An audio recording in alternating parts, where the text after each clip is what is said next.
Bismillahirrahmanirrahim. Assalamualaikum warahmatullahi wabarakatuh. Alhamdulillah, summa alhamdulillah. Alhamdulillahilladzi bi ni'matihi tatimmus shalihat. Wa asyhadu an la ilaha illallah wahdahu la syarikalah. Wa asyhadu anna Nabiyana wa imamana wa qurrata a'yunina Muhammadan abduhu wa rasuluh arsalahu Allahu rahmatan lil alamin. Allahumma salli wa sallim wa barik wa tarahham ala hadha an-nabiyyil karim wa ala alihi wa sahabatihi wa man sara ala nahjihi wa taba'a sunnatahu ila yaumiddin. Ya ayyuhalladzina amanu taqullaha haqqa tuqatih wa la tamutunna illa wa antum muslimun. Allahumma inna nas'aluka ridhaka wal jannah wa na'udzubika min sakhatika wan nar. Allahumma innaka afuwun karimun tuhibbul afwa fa'fu anna ya rabbal alamin.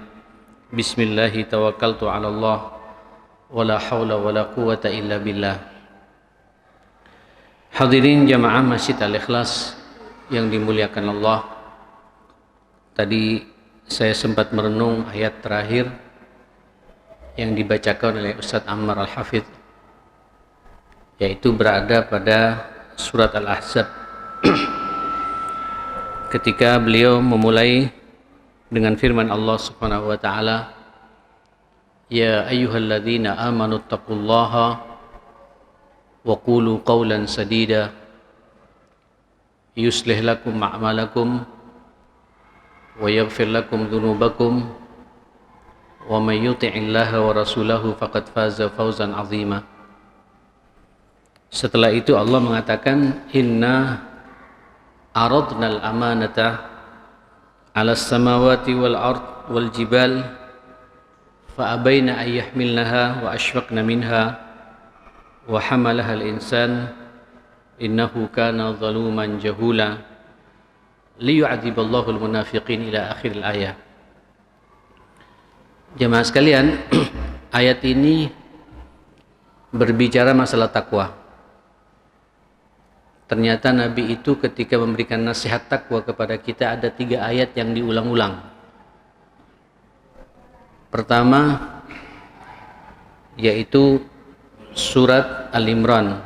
Yang ayat ini tidak terlalu asing bagi kita. Hampir setiap khatib yang berbicara di atas mimbar menyampaikan ayat ini. Ayat 102. Ya ayyuhalladzina amanu taqullaha haqqa tuqatih wa la tamutunna illa wa antum muslimun. Ini ayat takwa. Tapi penekanannya takwa kuat hubungan kita dengan Allah Subhanahu wa taala. Wa la tamutunna illa wa antum muslimun.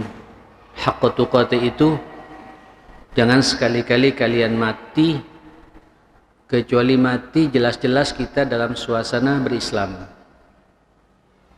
Jadi orang bertakwa itu, jamaah sekalian, yang haqqa tuqatih, dimanapun ia berada, selalu nilai-nilai Islam itu dia pegang. Karena mati ini rahasia Allah, dan kita tidak tahu kapan kita akan dipanggil oleh Allah Subhanahu wa taala. Mudah-mudahan Pak, meninggalnya kita nanti pas kita di dalam masjid seperti ini, pas kita sambil sedang memegang Al-Quran, sedang salat tarawih, sedang silaturahim sama orang tua, sedang sujud, sedang ruku, sedang tahajud. Itu indah jamaah sekalian, karena kita dalam suasana Islam, berpegang teguh dengan nilai Islam. Tapi kita kan juga tidak tahu, mungkin ada di antara kita meninggal di kamar mandi, meninggal di mall, di pasar. Tidak perlu khawatir kalau sampean dalam suasana haqqa tuqatih.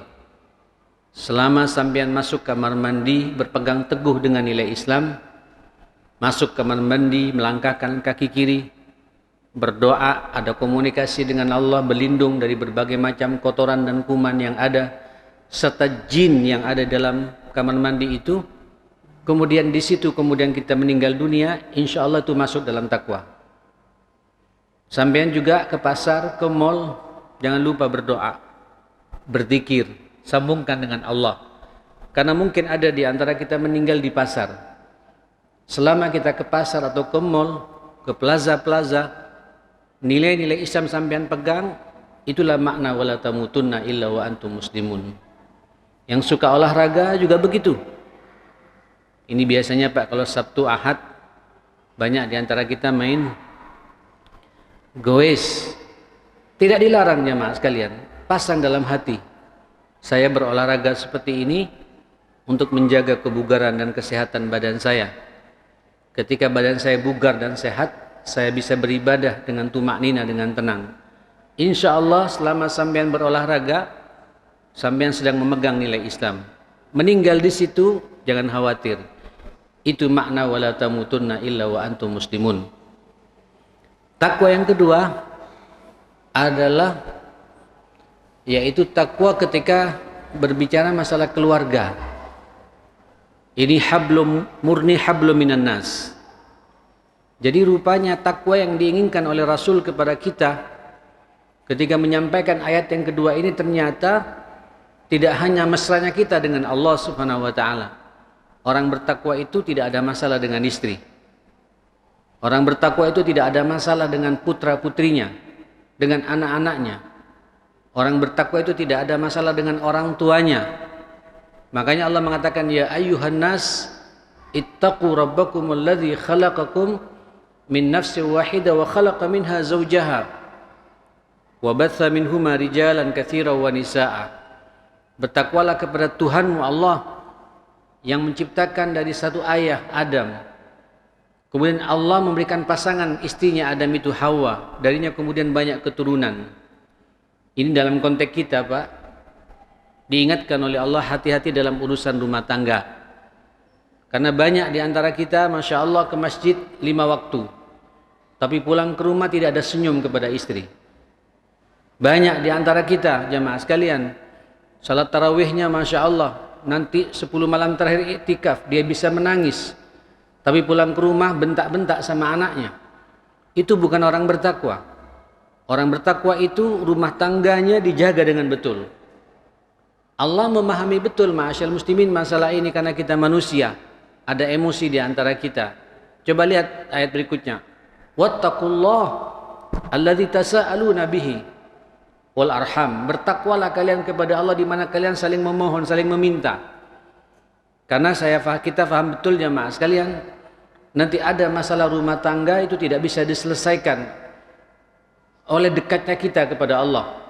Tidak bisa diselesaikan oleh kecerdasan kita, tidak bisa diselesaikan oleh uang kita, tidak bisa diselesaikan oleh karisma kita. Tapi betapa banyak rumah tangga itu bisa diselesaikan manakala sampean bergantung kepada Allah Subhanahu wa taala. Ini Ramadan, Pak. Ayo berdoa minta kepada Allah Subhanahu wa taala. Mudah-mudahan istri kita istri yang salehah. Mudah-mudahan anak kita Pak anak-anak yang qurratu ain. Mudah-mudahan mantu-mantu kita semua jemaah sekalian mantu-mantu yang saleh dan salehah. Rumah tangga kita yang sakinah, minta pada Allah. Itu orang bertakwa jemaah sekalian. Terus ditekankan oleh Allah wal arham. Bertakwalah pula kalian kepada Allah. Takwalah kepada Allah dalam urusan arham. Apa arham? Jamak daripada rahim, kekerabatan, keluarga besar. Saya merenung masalah ini ma'asyal muslimin. Tolong Pak fahami, jenengan ketika berkeluarga dengan istri, tidak hanya kita bertemu dengan istri saja Pak, tapi sampai harus siap menerima gerbong keluarga kita masing-masing. Saya dari Sumeneb Pak, Madura. Istri saya dari Situbondo. Saya jumpa dengan istri saya. Saya sebenarnya tidak hanya berjumpa dengan istri saya Pak. Ketika saya nikah dengan istri saya punya orang tua baru. Itulah mertua saya. Yang karakternya beda dengan orang tua saya sendiri jemaah sekalian. Saya punya saudara baru. Itulah ipar-ipar saya. Yang nanti interaksinya Pak beda ketika kita berinteraksi dengan kakak adik kita sendiri. Orang berkeluarga ini, ma'asyal muslimin, kita sedang menyambung tali silaturahim. Antum jenengan ketika berkeluarga dengan istri, sampean harus siap Pak menerima keluarga besar gerbong dari istri kita. Begitupun sebaliknya, istri juga harus siap menerima gerbong dari keluarga besar kita sebagai suaminya. Dan ar-rahimun yarhamuhumur rahman, orang yang menyambung tali silaturahim itu dicintai oleh Allah Subhanahu wa taala, dirahmati oleh Allah Subhanahu wa taala. Bahkan Nabi sedikit memberikan ancaman kepada kita, la yadkhulul jannata qati', tidak akan masuk surga orang yang memutus tali silaturahim. Silaturahim yang paling utama siapa jemaah sekalian? Orang tua sendiri, keluarga sendiri, mertua, bapak mertua, ibu mertua, ipar, kakak kita. Hati-hati Pak, karena banyak di antara kita bisa khusyuk di masjid tapi rumah tangganya berantakan. Itu bukan orang bertakwa kata Allah Subhanahu wa taala. Ini takwa yang kedua. Nah, takwa yang ketiga, itulah ayat yang dibaca tadi oleh imam kita, ya ayyuhalladzina amanu taqullah, wahai orang-orang yang beriman, bertakwalah kalian kepada Allah. Bagaimana bentuk takwanya di sini? Di sini tidak berbicara hablu minallah, tidak berbicara lagi hablu minan nas, Pak. Tapi berbicara tentang bagaimana kita mengawal diri kita sendiri, khususnya mengawal mulut kita ini, ma'asyal muslimin. Qulu wa qulu qawlan sadida, berbicaralah kalian dengan pembicaraan yang benar. Orang bertakwa Pak tidak suka berbohong. Orang bertakwa tidak suka mengumpat. Orang bertakwa tidak suka memfitnah. Orang bertakwa tidak suka menggunjing orang. Orang bertakwa tidak suka mengadu domba. Orang bertakwa Pak tidak mau berbicara kecuali yakin apa yang dia bicarakan itu diridhai oleh Allah Subhanahu wa taala. Hati-hati ya akhi, mulut kita ini Pak, lisan kita ini Pak. Bahkan ini bulan Ramadan Pak ya, sasaran dari puasa itu apa? Takwa juga kan ya, la'allakum tattaqun. Nah, di sini Nabi berbicara takwa apa? Jaga lisan Pak. Persis bahasa Nabi jemaah sekalian. Man lam yada qaulaz zur wal amala bihi falaysa lillahi hajatun min ayyada'a ta'amahu wa syaraba. Barang siapa tidak mampu meninggalkan omongan-omongan yang bejat, yang kotor, yang kasar, penuh kebohongan, menipu, menghardik, membentak orang, ya, memfitnah, mengadu domba, menggunjing orang, Allah tidak ada hajat Pak, tidak butuh dengan puasa yang sampean laksanakan di siang hari Ramadan itu. Artinya puasa kita tidak punya nilai di mata Allah. Kenapa? Tidak bisa menjaga mulutnya kata Allah Subhanahu wa taala. Allah mengatakan qulu qaulan sadida. Ayo Pak, orang bertakwa itu tidak mau berbicara kecuali yakin bahwa apa yang ia bicarakan itu diridhoi oleh Allah Subhanahu wa taala. Tentunya ya akhi, supaya diridhoi oleh Allah bagaimana Pak? Ya baca Quran. Zikir. Ya, ketika berbicara Pak ada manfaatnya didengar oleh orang lain jemaah sekalian. Tidak suka cangkruan Pak. Orang kalau sudah suka cangkruan pasti omongannya kemana-mana jemaah sekalian. Terkurang nilai ketakwaannya itu. Dan orang kalau sudah terbiasa menjaga lisannya, ma'asyal muslimin, apa kata Allah? Yuslih lakum a'malakum. Amalnya itu Pak, pekerjaannya akan diperbaiki oleh Allah Subhanahu wa taala.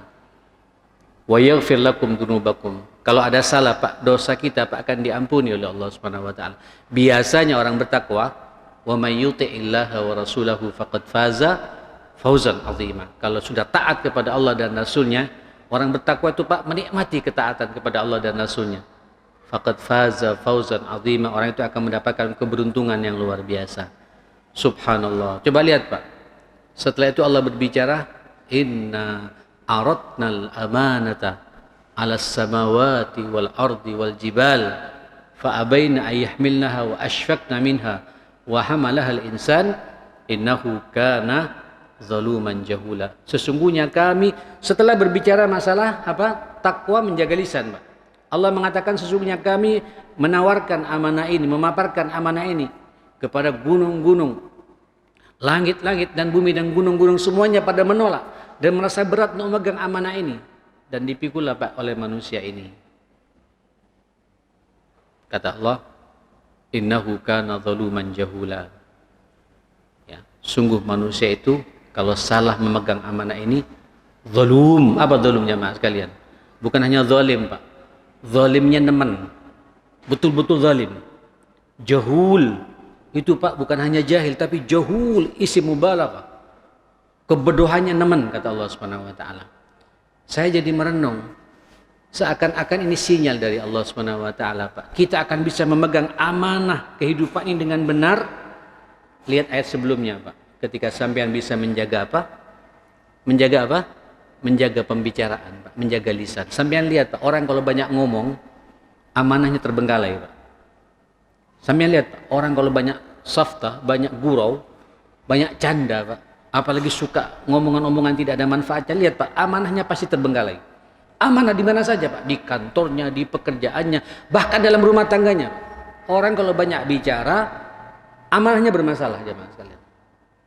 Nah, hati-hati jemaah sekalian, jaga lisan. Dan Ramadan sebenarnya mendidik kita untuk mengawal lisan kita untuk tidak berbicara kecuali pembicaraan yang diridhoi oleh Allah Subhanahu wa taala. Mudah-mudahan jadi perenungan buat kita semua.